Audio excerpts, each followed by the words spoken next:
Hi friends, అందరికీ ఎంతో ఇష్టమైన పానీపూరిని ఇంట్లోనే హైజీన్గా ఎలా తయారు చేసుకోవాలో సింపుల్గా చూపిస్తాను. నచ్చితే తప్పకుండా ట్రై చేయండి. చాలా ఈజీగా చేసుకోవచ్చండి.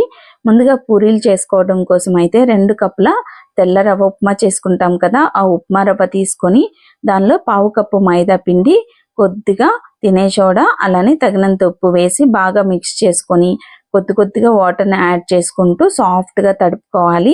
బొంబాయి రవ్వ నీటిని ఎక్కువ పీల్చుకుంటుంది కాబట్టి కొద్దిగా కావలసినంత వేసుకుంటూ కలుపుకోండి. ఒకేసారి అలానే ఎక్కువ వేసుకోవద్దు. చపాతీ ముద్ద కన్నా సాఫ్ట్గా తడుపుకోవాలి. పిండి అనేది మనకి నానిన తర్వాత గట్టి పడుతుంది కాబట్టి ఈ విధంగా సాఫ్ట్గా తడుపుకొని తడి క్లాత్తో కవర్ చేసుకొని అరగంట పాటు పక్కన పెట్టుకొని తర్వాత మరొక 5 నిమిషాలు బాగా ఒత్తుకున్నాక మనం చపాతీ చేసుకోవడానికి కావలసినంత తీసుకొని మిగిలినది తడి క్లాత్తో కవర్ చేసేసుకొని చపాతీలను అయితే కొద్దిగా పిండిని చల్లుకొని ఇలా చక్కగా ఒత్తుకోవాలి. చపాతీలు మందంగా ఒత్తేసుకుంటే పూరీలు అనేవి ఒకవైపు మందంగా పైన పొంగేటప్పుడు పలుచగా వచ్చేస్తాయి.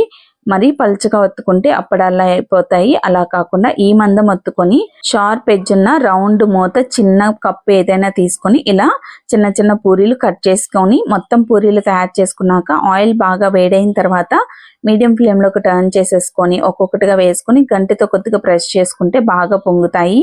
పూరీలు ఎక్కువ వేసుకోకుండా ఇలా 4-5 పూరీలు వేసుకొని ఒకేసారి మీడియం ఫ్లేమ్లో గోధుమ రంగు వచ్చేంత వరకు వేయించుకున్నాక జల్లెల్లో తీసుకొని పెట్టుకోండి. ఇలా పూరీలన్నీ తయారు చేసుకున్నాక 1 గంట పాటు గాలికి ఆరనిచ్చి ఆ తర్వాత డబ్బాలో స్టోర్ చేసుకుంటే చక్కగా వారం రోజుల వరకు క్రిస్పీగా ఉంటాయండి. గాలి వెళ్లకుండా చూసుకోవాలి. పూరీలు తయారు చేసుకున్నాక గ్రీన్ చట్నీ, స్వీట్ చట్నీ కూడా చేసుకోవాలి. అలానే కుర్మా కోసం దుంపలను అయితే ఉడికించుకోవాలి. కుక్కర్లో పెట్టేసుకున్న తర్వాత గ్రీన్ చట్నీ తయారు చేసుకోవాలి. దానికోసం అయితే ఈక్వల్ క్వాంటిటీలో కొత్తిమీర, పుదీనా, అలానే దానిలోకి నల్ల ఉప్పు, రెగ్యులర్గా మనం తినే ఉప్పు, వెల్లుల్లి గుడ్లు, నిమ్మరసం, పచ్చిమిర్చి, కారంకి తగ్గట్టుగా జీలకర్ర పొడి, చాట్ మసాలా అన్నీ తగినంత వేసుకొని తగినంత వాటర్ వేసుకొని గ్రైండ్ చేసేసుకుంటే గ్రీన్ చట్నీ రెడీ అయిపోతుంది. ఇలా గ్రీన్ చట్నీ చేసి పెట్టుకుంటే కుర్మాలోని పానీలో వేసుకోవడానికి బాగుంటుందండి. స్పైసీకి తగ్గట్టుగా వేసుకోవచ్చు.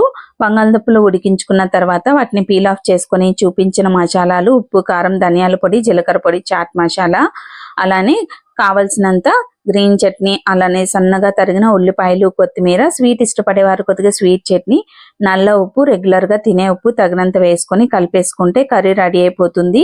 నల్ల ఉప్పు అనేది ఖచ్చితంగా పానీపూరిలో అయితే వాడతామండి. అప్పుడే ఆ టేస్ట్, ఫ్లేవర్ వస్తుంది.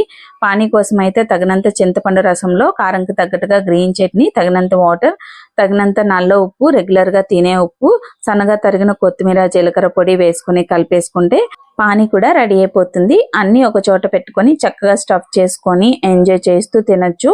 మరి మీ ఇంట్లో అందరూ కలిసి కూర్చొని చక్కగా ఎంజాయ్ చేయాలి అనుకుంటే ఇలా ఒక్కసారి ట్రై చేయండి. సూపర్గా కుదురుతాయండి. షార్ట్ వీడియోస్ రూపంలో కూడా పోస్ట్ చేస్తాను. రెసిపీస్ అనేవి స్వీట్ చట్నీ అయితే షార్ట్ వీడియోలో పోస్ట్ చేస్తాను. మీకు నచ్చితే తప్పకుండా చూడండి. చూసి ట్రై చేశాక నచ్చితే లైక్ చేసి షేర్ చేయండి. Thank you.